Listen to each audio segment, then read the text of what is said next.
யோவான் சுவிசேஷம் 1ஆம் அதிகாரத்திலிருந்து வேத பகுதி வாசிக்க போறோம். யோவான் சுவிசேஷம் 1ஆம் அதிகாரம் 4 முதல் 9 வசனங்களை நாம் வாசிக்க போறோம். யோவான் சுவிசேஷம் 1ஆம் அதிகாரம் 4 முதல் 9 வரை நான் வாசிக்கிறேன்.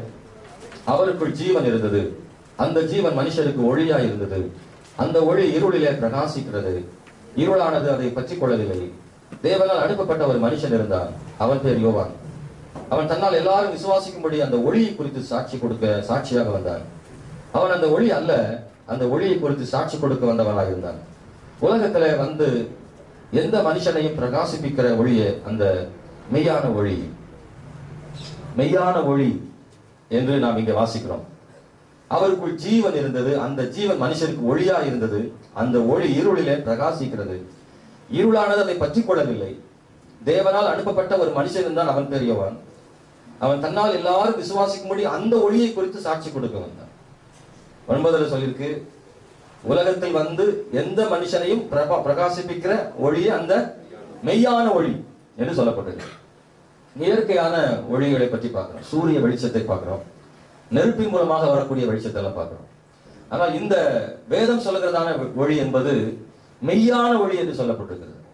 எல்லா ஒளியும் அணைந்து போகலாம் ஒரு காலத்துல, ஆனா இந்த ஒளி ஒருபோதும் மறையாத ஒரு வெளிச்சமாக இருக்கிறது.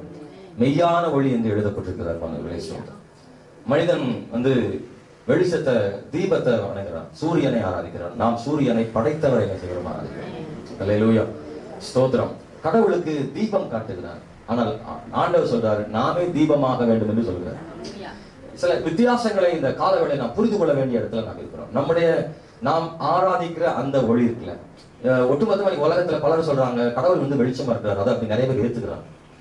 அவர் வந்து ஒளியா இருக்கிறாரு, தீபம் அப்படின்ற ஒரு கடவுள் தீபமா இருக்காரு, வெளிச்சமா இருக்காரு அப்படின்ற ஒரு நம்பிக்கை இந்த உலகத்துல நிறைய இடங்கள்ல மக்கள், பலதரப்பட்ட மக்கள் வந்து ஏத்துக்கிறாங்க. ஆனால் மெய்யான ஒளின்னு ஒண்ணு என்ன செய்யறதா இருக்குல்ல, அதுதான் ஆண்டவராகிய இயேசு கிறிஸ்து. இந்த உலகத்தில் வந்து எவரையும் பிரகாசிப்பிக்கிற மெய்யான ஒளி என்று நான் வேதத்துல வாசிக்கிறோம். அன்பானவர்களே, இந்த ஒளியை பற்றி நான் பழைய பாட்டுல ஒரு மனிதனையும் புதிய பாட்டுல ஒரு மனுஷனை பற்றி உங்களோடு பகிர்ந்து கொண்டு ஜெபிக்க விரும்புகிறேன். ஆமென், ஸ்தோத்திரம். முதலாவது மனிதனை மாற்றும் ஒளி, மனிதனை ரட்சிக்கிறதான ஒளியை பற்றி சொல்ல விரும்புகிறேன். அப்போஸ்தலர் நடபடிகள்ல 9ஆம் அதிகாரத்துல 3ஆம் வசனத்தை நான் படிக்க போறோம். அப்போஸ்தலர் புத்தகம் 9ஆம் அதிகாரம் 3வது வசனம்.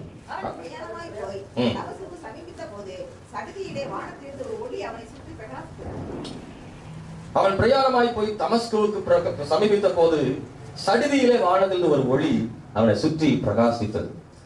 நமக்கு தெரிந்த ஒரு வேத பகுதி, பவுல் அப்போஸ்தலன் அவன் ரட்சிக்கப்படாமல் இருந்த போது யூத மார்க்கத்துல மிகவும் வைராக்கியம் கொண்டு தேவ பிள்ளைகளை கொலை செய்யவும் அவர்களை அடிக்கவும் அவன் தேவையான அந்த கடிதத்தையும் வாங்கி கொண்டு, நிருபங்களை வாங்கி கொண்டு அவன் தமஸ்குவுக்கு சமீபமாக போய் கொண்டிருக்கும் போது, அவனும் அவனோடு சேர்ந்த ஆட்களும் போய் கொண்டிருக்கும் போது தேவனாலே சந்திக்கப்பட்டான். அதற்கு தேவன் அவனை சந்தித்த வழி என்னவென்றால் வெளிச்சமாக அவனை சந்தித்தார், தீபமாக ஒளியாக அவனை சந்தித்தார். அந்த வெளிச்சம் எப்படிப்பட்ட வெளிச்சமாக இருந்தது என்றால், இந்த உலகம் காண்கிற அந்த தீபம் அல்ல.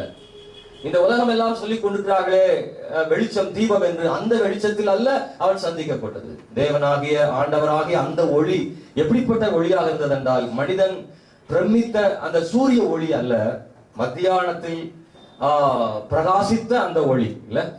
சூரியனுடைய ஒளி மத்தியானத்துல தான் ரொம்ப அதிகமான வெளிச்சமா இருக்கும். ஆனா அந்த சூரிய வெளிச்சத்திலும் அதிகமான மத்தியானம் தெரிகிற அந்த சூரிய வெளிச்சத்திலும் பிரகாசமாக என்ன செய்கிறது?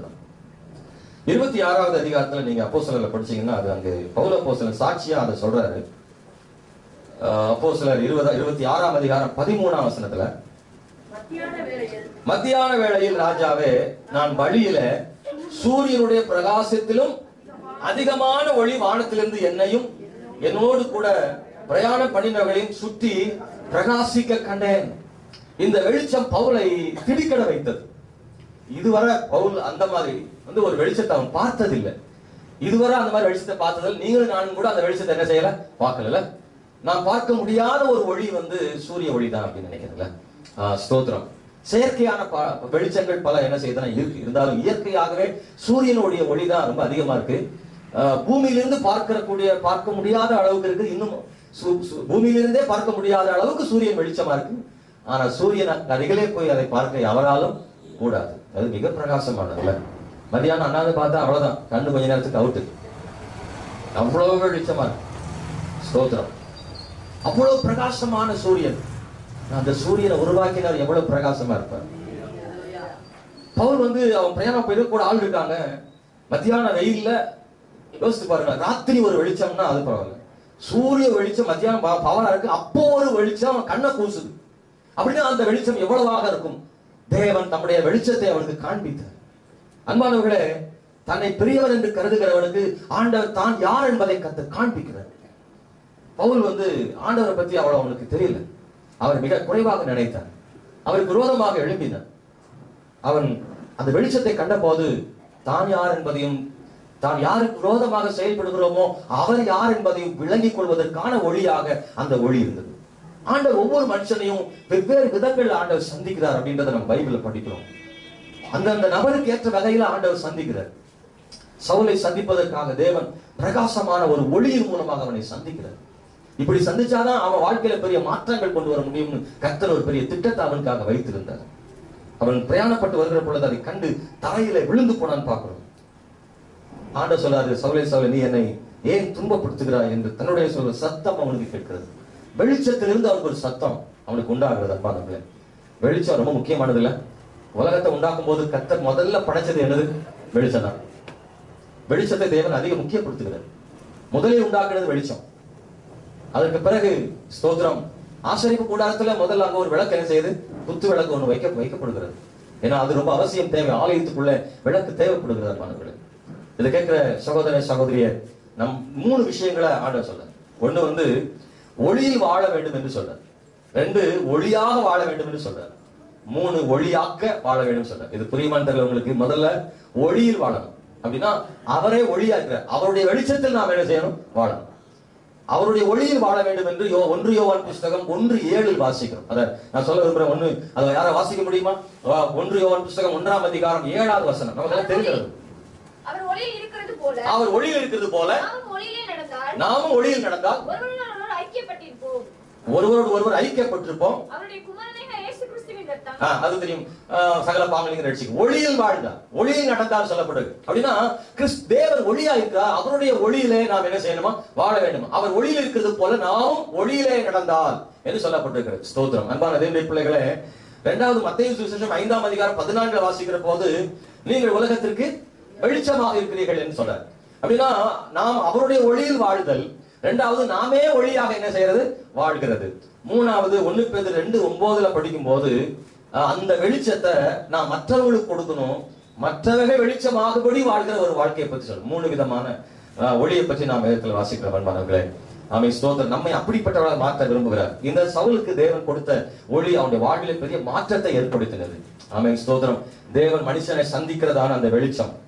ஆண்டவர் சொல்றாரு, என்னை ஏன் துன்பப்படுத்தினாங்க?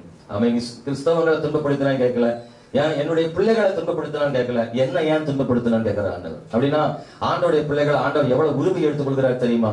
கர்த்தருடைய பிள்ளைகளுக்கு விரோதமாய் செய்யப்படுகிற எல்லாமே கர்த்தருக்கு விரோதமாய் செய்யப்படுகிறது. கர்த்தருடைய பிள்ளைகளுக்கு விரோதம் செய்யப்படுற எல்லாமே கர்த்தருக்கு விரோதமாய் செய்யப்படும். ஒருவன் ஸ்தோத்திரம், உன்னை தொடுகிறவன் என் கண்ணின் மணியை தொடுகிறான்னு ஆண்டவர் சொல்றார். அப்படின்னா நாம் இந்த உலகத்தில் துன்பப்படும் பொழுதெல்லாம், மற்றவர்களை துன்பப்படுத்தும் பொழுதெல்லாம் உன்னை மறந்து விடக்கூடாது. என் தேவனை தான் அவர்கள் என்ன செய்றாங்க? துன்பப்படுத்துகிறார்கள். அதனால கவலைப்பட வேண்டாம், கர்த்தர் அதை பார்த்துக் கொள்வார். அல்லேலூயா. அன்பான கர்த்தருடைய பிள்ளைகளே, அவன் சந்தித்த இந்த வெளிச்சம் அவனுடைய வாழ்வில் பெரிய மாற்றத்தை கொண்டு வந்தது. அன்பானவர்களே, ஏசாயா புஸ்தகம் 9:2 மத்தேயு சுவிசேஷம் 4:15 ஒரு வசனம் சொல்லப்பட்டிருக்கிறது. ஏசாயா தீர்க்கதரிசி சொன்னதை மத்தேயு சுவிசேஷத்துல அதை எடுத்து சொல்லப்படுகிறது. இருளில் இருக்கும் ஜனங்கள் பெரிய வெளிச்சத்தை கண்டார்கள் அப்படின்னு சொல்லி மத்தேயுல வருது. ஆனா ஏசாயால நடந்தார்கள் சொல்லி சொல்லப்பட்டிருக்கிறது. அன்பானவர்களே, மரண இருளின் திசைகள் இருக்கிறவர்களுக்கு வெளிச்சம் உதித்தது என்று எழுதப்பட்டிருக்கிறது. இயேசு கிறிஸ்துவின் பிறப்பை கூட ஒளியாகத்தான் சொல்லப்பட்டிருக்கிறது. அன்னைக்கு இருந்த காலகட்டம் இருள் நிறைந்த வாழ்க்கையா, ஜனங்களின் அடிமைத்தனம் ஒரு பக்கம், ரோமருடைய கடினமான நடத்துதல். இந்த கிறிஸ்துமஸ் நாட்கள் நெருங்கி வர்றதுனால இயேசு கிறிஸ்து பிறப்பு கூட வெளிச்சம் உதித்ததுன்னு தான் சொல்லியிருக்கு. இயேசுவின் பிறப்பை வெளிச்சம் உதித்தது. ஏன்னா இன்னைக்கு வெளிச்சம் ரொம்ப அவசியம், தேவை. வெளிச்சம் இல்லைன்னா ஒண்ணுமே இல்லை. கண்ணை மூடி கொண்டே இருந்து பாத்தீங்கன்னா வெளிச்சம் எவ்வளவு முக்கியம் தெரியும். கரண்ட் போனா தெரியும் வெளிச்சம் எவ்வளவு முக்கியம். வெளிச்சம் இல்லாத வாழ்க்கை ரொம்ப மோசமான வாழ்க்கை. நீதி வாழ விரும்புகிறவர்கள் வெளிச்சத்தில் வாழ விரும்புறாங்க.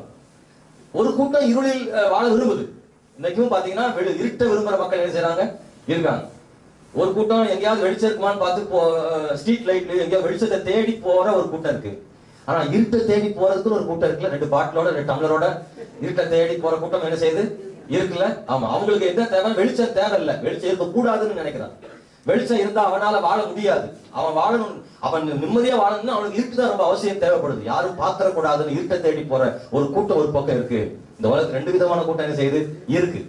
இருட்டே பிடிக்காது, வெளிச்சம் தான் வேணும்னு விரும்புற கூட்டம் இருக்கு. வெளிச்சமே வேண்டாம், எனக்கு இருட்டு தான் வேணும்னு நினைக்கிற கூட்டம் இன்னொரு கூட்டம் இருக்கு. வேதாகமத்தில் ஆண்டவர் இந்த 2 கூட்டத்தை வேறு பிரிச்சு காட்டுறார். ஒளியில் வாழ்கிற ஒரு கூட்டத்தை காட்டுறாரு, இருளில் வாழ்கிற ஒரு கூட்டத்தை ஆண்டவர் காட்டுறார். ஆனா தேவன் ஒளியா இருக்கிறார். அவர் மெய்யான ஒளி. அந்த ஒளி அழியாத ஒளியாக இருக்கிறது, நிரந்தரமான வெளிச்சத்தை உடையவர். இந்த மெய்யான ஒளியை கண்டதான சவுல் தன் வாழ்வில் மாற்றங்களை கண்டான். இந்த வெளிச்சம் தான் அவனை மாற்றியது. அவனை திருத்ததுக்கு எத்தனை பேர்லாம் என்னெல்லாம் சொல்லியிருப்பாங்க? சவுல, அப்பா நீ செய்யறது தப்புன்னு சொல்லிருக்கலாம், அவனை அன்பா சொல்லிருக்கலாம், சில நேரங்கள்ல அவனுக்கு அதிகாரமா சொல்லிருக்கலாம். ஆனா எதை பத்தியுமே கவலைப்படாம தான் செய்கிறது செய்து கொண்டே வாழ்ந்த சவுலுடைய வாழ்விலே ஒரு நாள் வந்தது, அந்த ஒளி அவனை மாற்றினது. அந்த ஒளிதான் நம்மையும் மாற்றி இந்த இடத்துல கொண்டு வந்து சேர்த்துக்கிறது. அல்லேலூயா. நீங்கள் நானும் அந்த ஒளியை நாம் கண்டோம். பிரகாசிக்கிற, கண்களை கூச வைக்கிற, அவனுடைய கண்களை குருடாக்கின அந்த ஒளி இருக்குல்ல, அப்படி அவனுக்கு தெரிந்த ஒளி. நமக்கு சவுலுக்கு காண்பித்த ஒளி போல நமக்கு தெரியாட்டாலும் நம்முடைய வாழ்க்கையில நம்முடைய கண்களை பிரகாசிக்கிற ஒரு ஒளியை நாம் நம்முடைய வாழ்க்கையில பார்த்தோம். அது ஒரு நாள் உங்களை தனிப்பட்ட முறையில கேட்டா நீங்க சொல்வீங்க, இந்த நாள் என் வாழ்வில் மாற்றம் அடைந்த நாள் அப்படின்னு சொல்வீங்க. அல்லேலூயா, ஸ்தோத்திரம். எனக்கு தேவன் ஒரு நாள் என்னை சந்தித்தார். சவுலை சந்தித்த மாதிரி நம்மளையும் ஒரு நாள் கர்த்தர் சந்தித்தார். அந்த ஒளி நம்மை சந்தித்தது. அல்லேலூயா. வெளிச்சம் நம்மை சந்தித்தது. ஸ்தோத்திரம். அல்லேலூயா. லூக்கா சுவிசேஷத்துல வாசிக்கிற போது ஆமென், மரியாதை தூதன் சந்திக்கிறார், மேய்ப்பர்களை தூதன் சந்திக்கிறார், யோசேப்பை சொப்பனத்தின் மூலமாக தூதன் சந்திக்கிறார். எல்லாருடைய வாழ்க்கையிலும் தேவன் சந்திக்கும் ஒரு நாள் இருந்தது. நம்முடைய வாழ்விலையும் தேவன் சந்தித்த ஒரு நாள் மறக்க முடியாத நாள். அந்த நாளில் தான் நம்முடைய வாழ்க்கையில பெரிய மாற்றம் ஏற்பட்டது.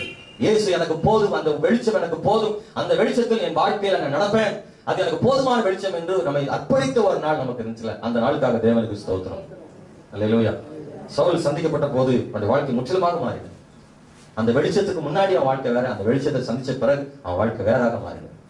சவுல் ஒரு நாளும் பணிஞ்சு பேசினதே கிடையாது. எப்போது அதிகாரமா பேசினது உண்டு, அடாவடியா பேசினது உண்டு, மற்றவர்களை மதிச்சதில்லை அவன் வாழ்க்கையில எப்போதும். ஆனா அதுக்கப்புறம் அவன் சொன்ன வார்த்தை தான் நம்ம கவனிக்க வேண்டிய ஒரு விஷயம். 6ஆம் வசனத்துல அவன் நடுங்கி திகைத்து, ஆண்டவரே நான் என்ன செய்ய சித்தமா இருக்கிறேன். இந்த வார்த்தையை வாழ்க்கையில ஒரு நாளும் அவன் கேட்டதே கிடையாது. நான் என்ன செய்ய சித்தமா இருக்கிறேன்னு கேட்டதே கிடையாது. அவன் விரும்பினதை மட்டும் தான் செய்துட்டே இருந்தான். ஆனா இன்னைக்குதான் முறையா கேட்கிறான், நான் என்ன செய்ய சித்தமா இருக்கிறேன். ஒரு வெளிச்சத்தை சந்திக்கிற ஒரு மனிதனுடைய வாழ்க்கையில இந்த இடத்துக்கு அவன் வந்துருவான். அல்லேலூயா. மெய்யான ஒளியை சந்தித்த தேவ பிள்ளைய, உங்க வாழ்க்கையில இந்த இடம் ரொம்ப முக்கியமானது. எந்த இடம்? சேர்ந்து சொல்லுவோமா? ஆண்டவரே நான் என்ன செய்ய சித்தமா இருக்கிறேன். கையை உயர்த்தி சொல்லுங்க, ஆண்டவரே நான் என்ன செய்ய சித்தமா இருக்கிறேன். உண்மையாக மெய்யான ஒளி ஒரு மனுஷனை சந்தித்திருந்தால் சகோதரனே சகோதரியே, இந்த மாற்றம் வரும். இததான் அந்த வெளிச்சம் எதிர்பார்க்கும்.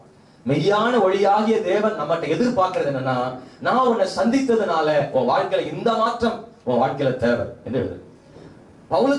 சவுலுக்குன்னு நிறைய சித்தம் இருக்கலாம், விருப்பம் இருக்கலாம். அவன் தனக்காகலாம் ஒண்ணும் செய்யல. அவனும் நியாயப்பிரமாணத்துக்காக நான் செய்யறேன்னு அவன் நினைச்சுக்கிட்டான். அவனும் தேவனுக்காக தான் செய்யறேன்னு நினைச்சிருக்கிறான். இந்த இயேசு கிறிஸ்து நியாயப்பிரமாணத்துக்கு விரோதமா இருக்கிறாருன்னு அவன் நினைக்கிறான். இந்த அப்போஸ்தலர்கள் நியாயப்பிரமாணத்துக்கு எதிராக இருக்காங்கன்னு நினைக்கிறான். அப்ப அவன் நியாயமா தான் செய்யறோம்னு நினைச்சு செய்யறான். ஏன்னா அவன் கண்களுக்கு அது தெரியல. அவன் செய்யறது அவனுக்கு நியாயமா இருக்கு, ஆனா தேவ சித்தமானு அவன் யோசிக்கல. ஆனா இப்பதான் யோசிக்கிறான், ஆண்டவரே நான் என்ன செய்ய சித்தமா இருக்கிறேன்.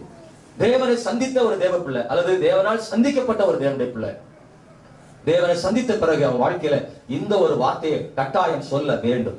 என் விருப்பத்தை மட்டும்தான் நான் செய்வேன் நினைக்கிற ஒரு தேவனுடைய பிள்ளை தேவனால் சந்திக்கப்படவில்லை. கர்த்தர் உங்களை சந்தித்திருக்கிறாரா? அவருடைய வெளிச்சம் உங்களுக்கு உதித்திருக்கிறதா? நீங்கள் தேவனை சந்தித்தீர்களா? தேவனை சந்தித்தாரா? இந்த அனுபவம் இருந்தா, நீங்களும் தேவனும் சந்தித்திருக்கிற ஒரு அனுபவம் இருந்தா, இந்த இடத்துக்கு வந்துருவோம் நம்ம. ஆண்டவரே உங்க சித்தத்தை செய்ய நான் ஆயத்தமா இருக்கிறேன். என்ன செய்ய சித்தமா இருக்கிறேன் ஆண்டவரே. அல்லேலூயா. இந்த ஒரு மாற்றத்தை தான் அந்த ஒளி கொண்டு வருது. இதுவரைக்கும் எதுவும் செய்ய முடியாத ஒன்றை மெய்யான ஒளி செய்துதான் பாருங்களே. இந்த இடத்துக்கு ஒவ்வொரு கர்த்தருடைய பிள்ளைகளும் வரணும்னு ஆண்டவர் அதிகமாக எதிர்பார்க்கிறார் என்பதை மறந்து விடாதீர்கள். கீழே வாசிக்கும் பொழுது ஆமென் ஸ்தோத்திரம், ஆண்டவர் சொல்றார் ஒண்ணுமே செய்ய வேண்டாம், நீ எழுந்து பட்டணத்துக்குள்ளே போ, நீ செய்ய வேண்டியது அங்கே உனக்கு சொல்லப்படும். அன்பானவர்களே, கீழே நீ வாசிக்கிற போது ஸ்தோத்திரம், அவன் கண்கள் தெரியல, 3 நாள் பார்வை இல்லாதவனாக புசிக்காமல் குடியாமல் இருந்தான் சொல்லப்பட்டிருக்கிறது. அவனுக்கு தரிசனம் கொடுக்கிறாரு. அவன் என்ன செய்ய வேண்டும் என்று அவனுக்கு சொல்லப்படுகிறது. அவனை கொண்டு கர்த்தர் பெரிய காரியங்களை செய்யறார். நமக்கு தெரியும், இந்த சவுல் வாழ்வில மாற்றங்கள் அடைந்து எல்லாமே உடனே அவனுடைய கீழ்ப்படிதல். ஒண்ணு, நான் என்ன செய்யணும்னு கேட்டதோடு நிறுத்திட்டா அது வீணா போயிடும். என்ன செய்யணும்னு சொல்லப்பட்ட போது அதை உடனடியாக செய்தான். கீழ்ப்படிதல் கேட்டு என்ன செய்யணும்னு கேட்கக்கூடிய மனசு அவனுக்கு வந்துச்சு. அந்த ஒளி அவனை மாற்றிட்டு. சிலர்லாம் அப்படி கேட்க மாட்டாங்க.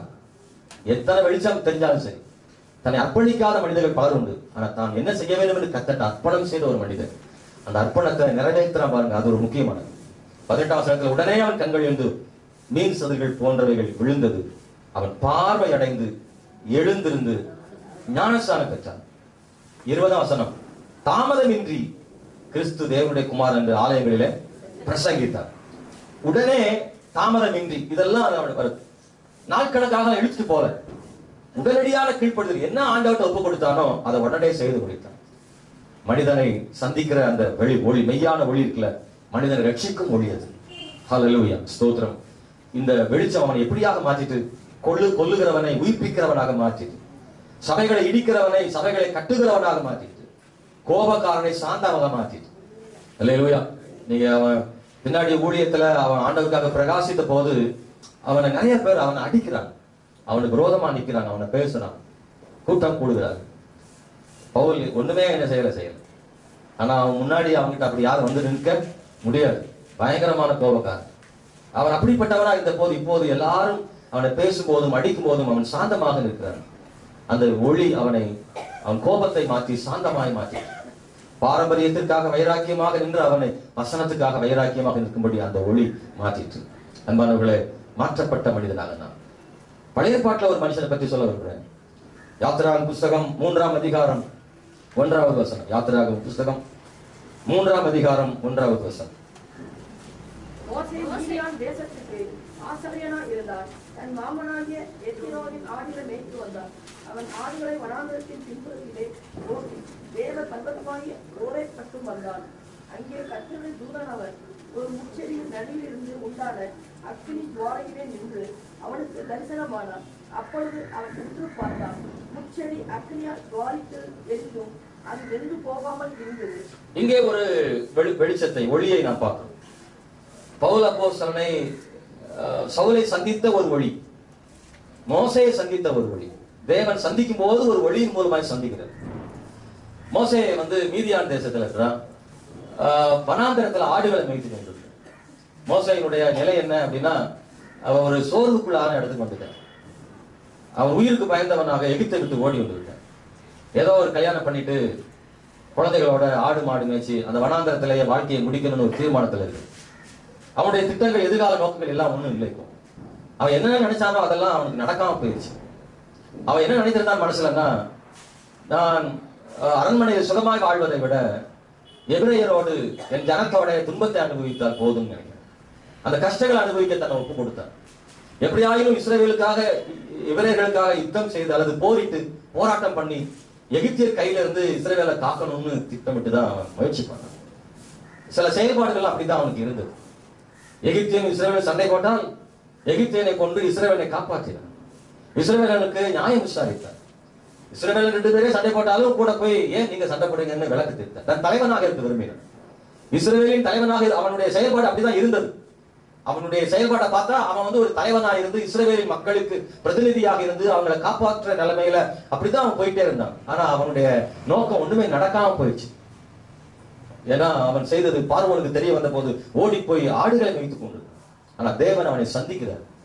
அங்கே ஆடுகளை மேய்த்துக் கொண்டிருக்கும் போது திடீர்னு ஒரு நெருப்பு பிடிக்கிறது, ஒரு முச்செடி. அதை பார்த்தா அவனுக்கு ஆச்சரியமா இருக்கு. ஏன்னா அந்த முச்செடி என்ன செய்யல, நார்மலா எப்போதும் ஒரு தீ பிடிச்சு எரிஞ்சா ஒரு செடி கருகுறது போல அது அப்படி ஆகல. கொஞ்சம் கூட மாற்றம் இல்லாமல் அந்த செடி அப்படியே இருக்கிறது, பசுமையாகவே இருக்கிறது. ஆனா நெருப்பு மட்டும் எரிஞ்சுக்கிட்டே இருக்கு. அப்போ அவன் உணர்கிறான், இது சாதாரணமான வெளிச்சம் அல்ல. என்ன சவுலும் கூட உணர்ந்தான், இது சாதாரணமான ஒளி அல்ல, இதுவரை பார்க்கும் மத்தியானத்தில் இருக்கும் சூரிய ஒளி என்று அவன் உணரவில்லை. நன்றாக அவனுக்கு புரிந்தது, வழக்கமாக சூரியனுடைய ஒளியை விட பிரகாசமான ஒளி இது, வழக்கமான ஒளி அல்ல, இது மெய்யான ஒளி என்று எப்படி சவுல் புரிந்து கொண்டானோ அதே போலதான் மோசேயும் இது வழக்கமாக எரியும் தீ நெருப்பு அல்ல, வெளிச்சம் அல்ல, இது வித்தியாசமான வெளிச்சமாக இருக்கிறது என்று புரிந்து கொண்டான். தேவனுடைய மெய்யான ஒளி இருக்குல்ல, அது வித்தியாசத்தை உண்டு பண்ணும் கட்டாயம். மோசே அதை பார்க்கிறான். ஆண்டு சொல்ல பக்கத்துல வராதன்னு சொல்றேன். இது பரிசுத்தமான பூமி, கிட்டி சேராயாக உன் கால்களில் இருக்கிற பாதரட்சைகளை என்ன செய்ய கலச்சி போடு, நீ நிற்கிற இடம் பரிசுத்தமான பூமின்னு சொல்றேன். அன்பானவர்களே, அவனோடு கர்த்தர் பேச ஸ்தோத்திரம். ஆண்டவர் தன்னுடைய மனதில் கூடிய பாரங்களை ஒரு மனுஷன் கிட்ட ஷேர் பண்றார். ஸ்தோத்திரம். அவனை முக்கியப்படுத்துறார். மோசையை தேடி வர்றார், ஒரு மனுஷனை தேடி வர்றார். பாருங்க, நீங்களும் நானும் கர்த்தருடைய பார்வையில முக்கியமானவங்களா இருக்கிறோம். நம்மள நாம் சாதாரணமானவர்கள் தான், அற்பமானவர்கள் தான். ஆனா ஆண்டவர் நம்ம மேலேயே கரிசனையா இருக்காரு, நம்மளையும் முக்கியப்படுத்துறாரு. எவ்வளவு ஒரு விஷயம் பாருங்களேன். எங்கேயோ ஒரு மூலையில வனாந்திரத்துல ஆடுகளை மேய்ச்சிட்டு இருக்கிற மோசைய ஆண்டவர் தேடி போய் அவனை சந்திக்கிறார்ல. அப்படின்னா ஆண்டவருடைய பார்வையில மோசை எவ்வளவு முக்கியமானவனா கருதப்படுறார். அன்பான தேவனுடைய பிள்ளைகளை, சங்கீதம் 27:1 வாசிக்கிறோம். கர்த்தரின் வெளிச்சமும் ரட்சிப்புமானவர். தாவீது சொல்றோம், அவர்தான் என்னுடைய வெளிச்சம், அவர்தான் என்னை ரட்சிப்புமானவர். நாம் கவனிக்க வேண்டிய விஷயம், சோர்ந்து போன மனிதனை உற்சாகப்படுத்துகிற ஒளி அந்த ஒளி.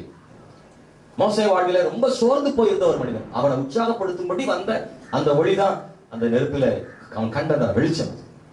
என்ன சோர்வு அவனுக்கு, நான் என்னெல்லாமோ பண்ண நினைச்சா ஒண்ணுமே நடக்கல.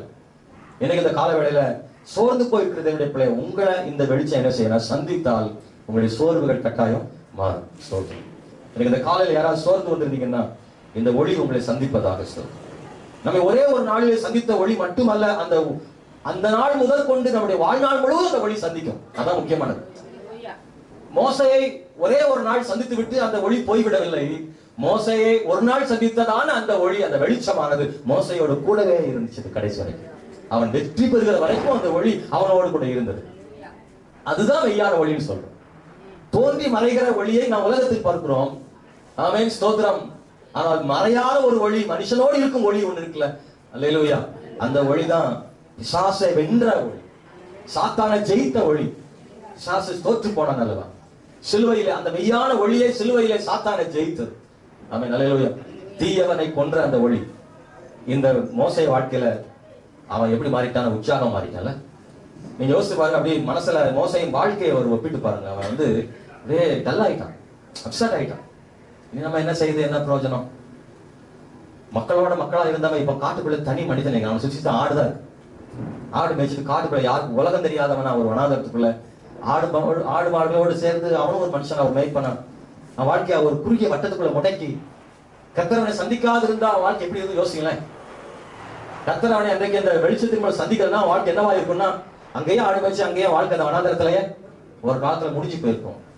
மோசேன்ற ஒரு மனுஷனை பத்தி நம்ம மாஸ்டருக்கு முடியாது, தெரிஞ்சிருக்க முடியாது.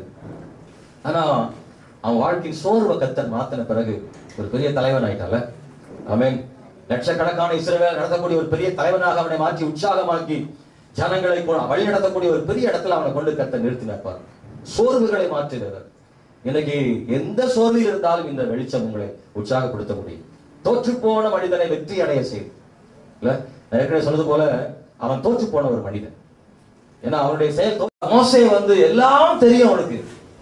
ஆனா எல்லாம் வச்சுட்டு இப்போ என்ன ஆயிட்டுனா, அது ஆடு மேய்க்கக்கூடிய இடத்துக்கு அவன் நிக்கிறான். தன்மேல் அவனுக்கு நம்பிக்கை இப்ப இல்ல. ஆண்டவரே சொல்றாரு, நான் அவனை அனுப்புறவான்றாரு. அவன் என்ன சொல்றான் ஆண்டவர்கிட்ட, எப்படி மாற்றப்பட்டவனா இருக்கான் தெரியுமா? என்னால் அது முடியாது, வேற யாரையாவது அனுப்பும். அப்புறம் என்ன சொல்றான்னா, நான் வாக்கு வல்லவன் அல்ல என்று சொல்லுகிறார். இவன் வாக்கு வல்லவனா, வாக்கு வல்லவன் அல்லவா? இவன் சொல்றான், ஆனா அவன் ஏற்கனவே அப்படி நல்ல பேசக்கூடிய ஆள் தான். அல்லேலூயா.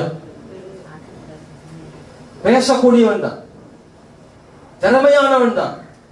ஆனா இப்ப பேச தெரியாதுன்னா அவன் வாழ்க்கையில மனாந்தர வாழ்க்கை அவனை மாத்திருச்சு. அவன் வாழ்வில் ஏற்பட்ட ஒரு சம்பவம், ஒரு பயம் அவன் டோட்டலா மாத்தி நான் எதுக்கும் லாய்க்கில்ல அப்படின்ற இடத்துக்கு அவனை கொண்டு வந்துருச்சு. இன்னைக்கும் சில நேரங்கள் சில மனுஷர்களை சில சம்பவம் டோட்டலா மாத்திடும். ஆக்டிவா இருக்கிற ஒரு ஆளை இன்னும் யூஸ்லெஸ் அப்படின்ற இடத்துக்கு கொண்டு வந்துடும், பயன்படாதவன் இடத்துக்கு கொண்டு வந்துடும். ஒரே ஒரு சம்பவம் தான், ஒரு சம்பவம் ஒரு மனுஷனை யூஸ்லெஸ்ஸா மாத்திடும். ஆனா தேவன் சந்திக்கிற ஒரு சம்பவம் அவனை யூஸ்ஃபுல்லா மாத்திடும். கை வைத்து கர்த்தரை ஸ்தோத்திரம் பண்ணுங்க. அல்லேலூயா. அவன் வாழ்வில் ஏற்பட்ட அந்த ஏற்பட்ட சம்பவம் அவனை ஒண்ணுமில்லாதவனா மாத்திருச்சது. தேவன் அவனை சந்திச்ச அந்த வெளிச்சம் பாருங்க, தேவன் அவனை முற்றிலுமாக மாற்றி அவனை பயன்படுகிற பாத்திரமா மாத்திருச்சு. அன்பானவர்களே, அவன் நம்பிக்கையற்றவன் ஆயிட்டான். என்னால முடியாது, வேற யாரையாவது அவனுக்கும் சொல்றான். நான் வாக்கு அல்லவன் அல்ல என்று சொல்லுகிறேன். ஒவ்வொரு வார்த்தைகளையும் கவனிச்சு பார்த்தீங்கன்னா அவனோடு ஆண்டவர் போராடுகிறார். அடையாளம் கேட்கிறான். நம்ப மாட்டாங்க என்னன்னு சொல்ற. அவங்க என்னை நம்ப மாட்டாங்க ஆண்டவரை. நம்புவதற்காக நான் உனக்கு என்ன செய்யறேன்? அதற்கான அடையாளங்களை கர்த்தர் காண்பிக்கிறார். கோலை பாம்பாக்கி காண்பிக்கிறார். கைகளை அங்கியில் விட்டு அதை மாற்றி காண்பிக்கிறார். இப்படி ஒவ்வொரு விஷயமாக சொல்லி காண்பிக்கிறார். இதெல்லாவற்றையும் கொண்டு போற இப்பொழுது நம்பிக்கை உள்ளவனாக மாறுகிறார். நம்பிக்கை உள்ளவனாக மாறுகிறார். இந்த மோசே தான் இஸ்ரவேல் ஜனங்களை விடுவித்துக் கொண்டு வருகிறார். ஒரு நம்பிக்கையுள்ள மனுஷனாக மாத்தி. அல்லேலூயா, ஸ்தோத்திரம். பிரகாசத்தை கண்டு ஆச்சரியப்பட்ட மோசே இப்பொழுது பிரகாசிக்கிறவனாக மாறினான். அவன் ஆச்சரியப்படுறான் இந்த வெளிச்சத்தை. ஆனா இதுவரைக்கும் பார்த்தது இல்லை. அந்த அக்கினியை பார்த்தவன இது என்ன வெளிச்சம்னு போய் பக்கத்துல பார்க்கணும்னு ஆச்சரியப்படுறான். அந்த வசனம் அப்படிதான் சொல்லுது இல்ல. உற்று பார்த்தான். 2ஆம் வசனத்துல பாத்தீங்கன்னா, அக்கினி ஜுவாலை நின்று அவனுக்கு தரிசனமானார். அப்பொழுது அவன் உற்று பார்த்தான். முச்செடி அக்கினியால் ஜுவாலித்து எரிந்தும் அது வெந்து போகாமல் இருந்தது. நான் கிட்ட போய் அந்த அற்புத காட்சியை பார்ப்பேன். அந்த அந்த அந்த வெளிச்சத்தை அற்புத காட்சி என்று சொன்னான். அந்த அற்புத காட்சி அவனுக்கு எதிரே இருந்தது. ஆனா நீங்க பின்னாடி வாசித்தீங்கன்னா அந்த அற்புத காட்சி இவனுக்குள்ளே வந்துட்டு இவனே அந்த அற்புத காட்சியா மாறிட்டான். 34ஆம் அதிகாரத்தை நீங்க வாசிக்குங்க. 29ஆம் வசனத்தை. 34:29 யாத்திராகமத்துல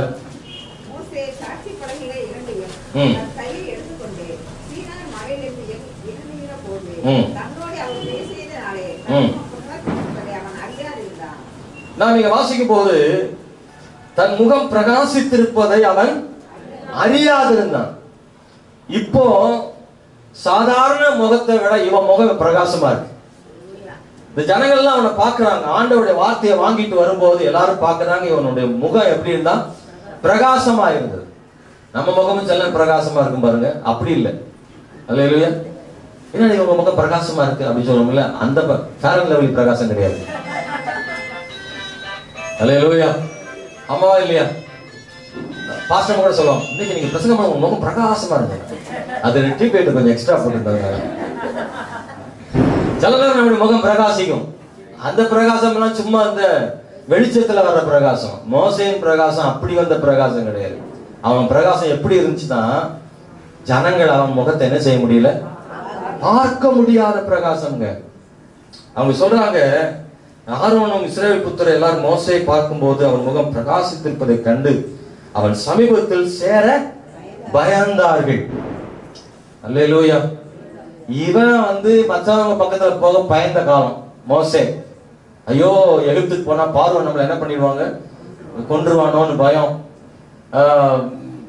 நெருப்பு பக்கத்துல போக பயம். இவன் பயந்து வாழ்ந்து ஒதுங்கி வாழ்ந்தான். நமக்கு யார் பக்கம் எந்த தும்பு பம்பு வேண்டாம், நான் வனாந்தரத்தில் இருந்துக்கிறேன்னு ஒதுங்கி வாழ்ந்த இவனை பார்த்து மற்றவர்கள் பயப்படக்கூடிய அளவுக்கு முகம் பிரகாசித்திருந்தது. முச்செடி நடுவில் இருந்த வெளிச்சத்தை கண்டு ஆச்சரியப்பட்டு போன இந்த மோசே முகத்தை பார்த்து இப்ப மற்ற மக்கள் ஆச்சரியப்படும் அளவுக்கு இவன் வெளிச்சமாயிட்டான். அதனால சொன்னேன், அந்த மெய்யான ஒளி இருக்கிறார்ல, அவர் இப்பொழுது நம்மை வெளிச்சமாக என்ன செய்யறாரு, மாத்துறாரு. இல்ல, பவுலை சந்தித்த அந்த வெளிச்சம் அவனை வெளிச்சமாக மாத்திட்டு, மோசையை சந்தித்ததான் அந்த ஒளி அவனை ஒளியாக வெளிச்சமாக மாத்திட்டு. மோசையை பார்த்து சொல்றாங்க, ஆரோனும் சபையிலுள்ள பிரபுக்கள் யாவரும் அவனிடத்திற்கு திரும்பி வந்தார்கள். மோசே அவரோடு பேசினார். கீழே நீங்க பார்க்கும்போது மோசே அவரோடு பேசி முடியும் அளவும் தன் முகத்தின் மேல் முக்காடு போட்டிருந்தான். அல்லேலூயா. முகத்தை மறைக்காம அவங்க கூட பேச முடியல, ஏன்னா அந்த வெளிச்சத்தை அவங்களால பார்க்க முடியல.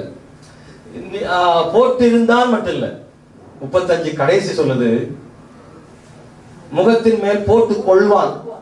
அதனை போட்டிருந்தான் போட்டுக் கொள்வான். அப்ப என்ன அர்த்தம்னா, அது ஏதோ ஒரு நேரம் மட்டும் கிடையாது.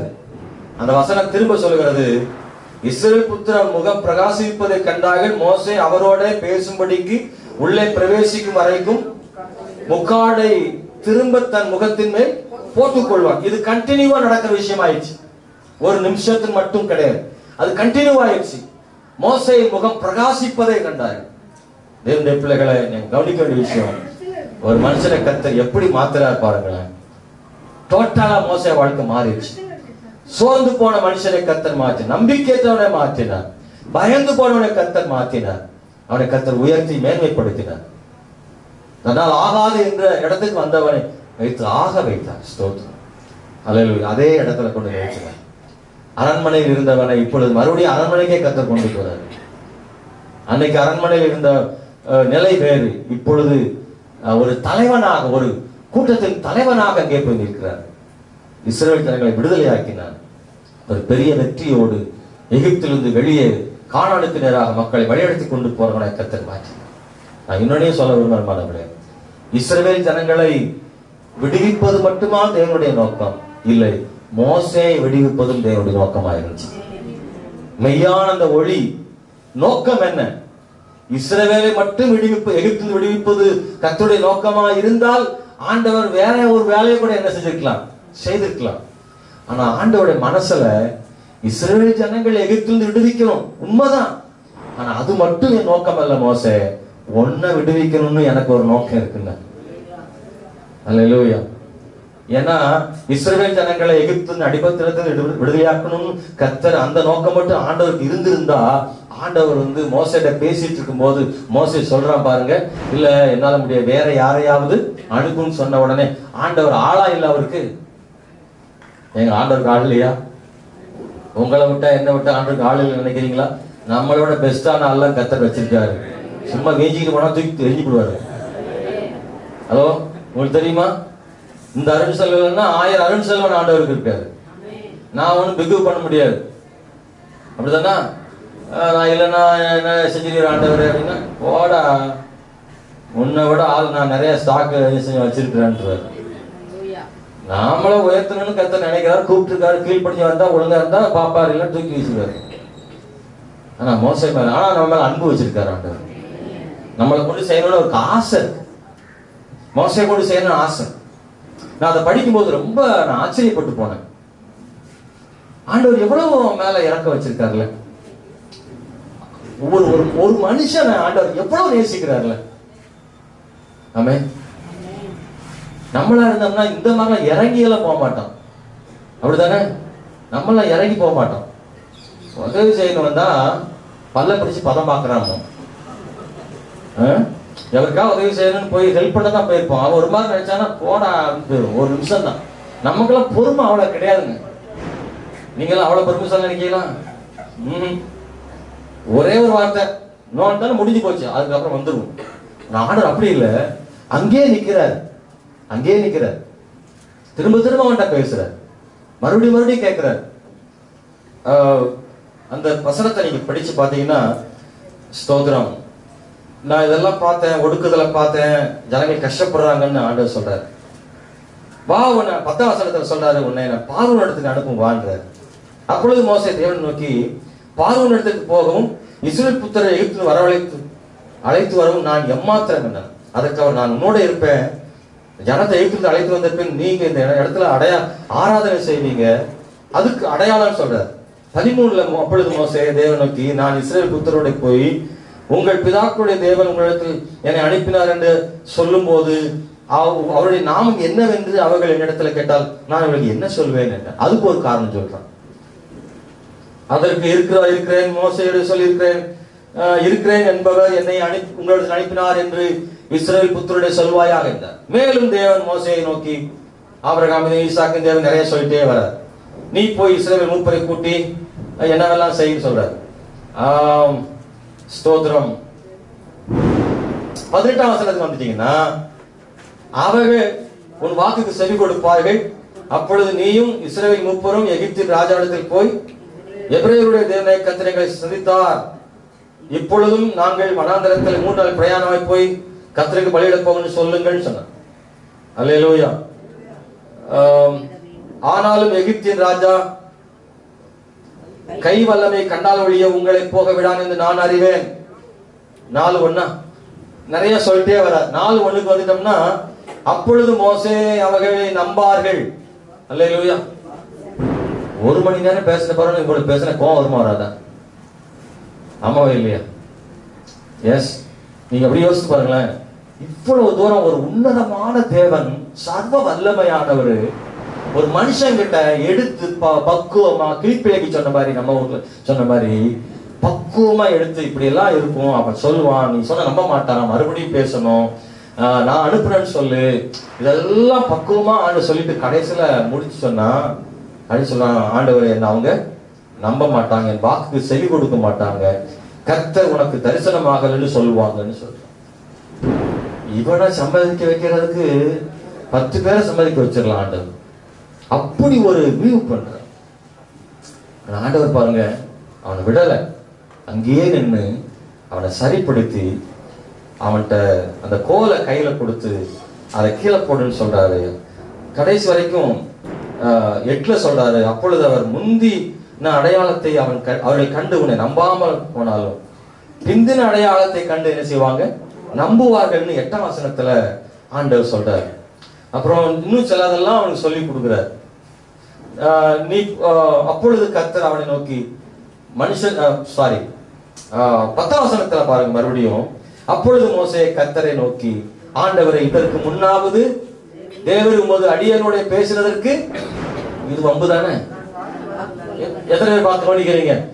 இதற்கு முன்னாவது நீர் என்னிடத்துல பேசினதுக்கு பின்னாவது நான் வாக்கு வல்லவன் அல்ல, நான் திக்குவாயும் அந்தனாவும் உள்ளவன் என்ன? ஏங்க நீங்க ஆண்டவர், நீ பேசுறதுக்கு முன்னாடி நான் வாக்கு வல்லவன் சொல்லிட்டா கூட பரவாயில்ல, நீ பேசின பிறகு என்னத்த பிரயோஜனம்? எவ்வளவு நேரம் நீ பேசுறீங்களா, அதுக்கு பிறகு எனக்கு மாற்றம் வந்திருக்குமானே வரும். இப்ப வாழ்க்கைக்கு எந்த நம்பிக்கையுமே இல்ல. நம்ம சொல்லி இவன் எதுக்குமே என்ன செய்ய மாட்டான், ஒத்தே வர மாட்டான், இவனை எங்கேயாவது அனுப்பு, நீ கடைசி வரைக்கும் ஆடு மேய்ச்சே சாகு, உன்னை ஒண்ணுமே திருத்த முடியாது. நம்ம அப்படிதான் சொல்லிடுவோம். இவன் அதாவது சிலர்லாம் உண்மையை பேசுவாங்க, சிலர்லாம் மனசுல அவங்களுக்கு இடமே வராது. அல்லேலூயா. இந்த வேலைக்கு சிலர் கேட்பாங்க, ரெடி பண்ணோம்னா சரி, என்ன வேலை சொன்னாலும் அதுக்கு அவங்க ஒத்து வரவே, ஏன்னா அவன் வேலைக்கு போறதுக்கே விரும்பல, உட்கார்ந்து சாப்பிட விரும்புறான். நீங்க அவனுக்கு கலெக்டர் வேலையை கொடுத்த போக மாட்டான். அப்படிதான் உங்களுக்கு வேலை இல்லாத ஒருத்தருக்கு வேலை வாங்கி கொடுக்கணும், நீங்க எவ்வளவு முயற்சி பண்ணுங்க, நீங்க அந்த வேலை இந்த வேலை அங்க கேட்டு நீங்க கஷ்டப்பட்டு வேலை ரெடி பண்ணி கொடுப்பீங்க. ஆனா அவன் என்ன செய்ய மாட்டான், அது சைக்கிள் ஓட்டணும், இல்ல அது அங்க போகணும், இங்க போகணும், இல்ல அப்படி செய்யுங்க இப்படி செய்யிட்டே இருப்பான். ஏன்னா அவனுக்கு வேலை செய்ய விருப்பமே இல்ல. மோசே அந்த இடத்துக்கு வந்துட்டான். நீ சொன்னதுக்கு முன்னாவது, நீ சொன்னதுக்கு பேசுனதுக்கு பின்னாவது நான் வாக்கு வல்லவன் அல்லன்னு சொல்றேன். அப்ப இவனுக்கு அவன் மேலே நம்பிக்கை இல்ல, ஆண்டவர் பேசினார்ல அந்த பேசுனதுல அவனுக்கு நம்பிக்கையே இல்லை. நீங்க பேசின பிறகாவது எனக்கு அந்த நம்பிக்கை இருக்கு ஆண்டவரே அப்படின்னு சொல்லி கூட பரவாயில்ல, அவனுக்கு நம்பிக்கையே வரல. அல்லேலூயா, ஸ்தோத்திரம். இவ்வளவு பேசி நீ போப்பா, உன் வாயோட நான் இருந்து பேசுவேன், நான் உனக்கு போதிப்பேன், உனக்கு பேச்சு வராதுன்னு சொல்லாத, நான் உன் கூட இருக்கிறேன்னு சொல்றாரு. அதுக்கப்புறமும் 14 சொல்றான், 13 சொல்றான், அதற்கு அவன், ஆண்டவரே நீர் அனுப்ப சித்தமா இருக்கிற யாரையாக அனுப்புவான். அப்பவும் சொல்றான், வேற யாரையும் அனுப்ப தெரியாத உன்கிட்ட கெஞ்சிட்டு இருக்காரு. ஆண்டவர் மோசே மேல எவ்வளவு நம்பிக்கை வச்சிருந்தாருல, உங்க மேல என் மேலே அந்த நம்பிக்கை ஆண்டவர் வச்சிருக்காருங்க. ஒரு விஷயத்த நம்ம வச்சு செய்யணும்னு நினைக்கும் போது நம்மளதான் செய்யணும்னு நினைக்கிறாரு.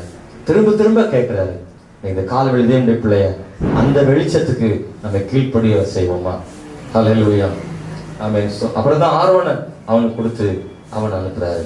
அவன் உனக்கு பதிலாக ஜனங்களோடு பேசுவான், இவ்விதமாய் அவன் உனக்கு வாயாக இருப்பான், நீ அவனுக்கு தேவனாக இருப்பார். இவன் முதல்ல கீழ்ப்படிஞ்சிருந்தான்னா அவனுக்கு தேவன் வாயா இருந்திருப்பாரு. இப்ப யார் வாயா மாறி போச்சு? ஆரோன் வாயாகிட்டான். தேவன் வாயா இருக்கிறதுனாலதான் ஆரோன் வாயா இருக்கிறதுனாலதான் யோசித்து பாருங்க. ஆரோன் பேசிட்டு மம்புலாம் இழுத்து வச்சுட்டான், நிறைய பிரச்சனை, பொன் கண்டுபிடி செஞ்சு. அதனால நம்ம ஆண்டவர்கிட்ட முதல்ல கீழ்ப்படிஞ்சிட்டா ரொம்ப நல்லது. அடிபட்டு கீழ்ப்படிஞ்சோம்னா ரொம்ப அடிபட வேண்டியிருக்கும். ஹலோ,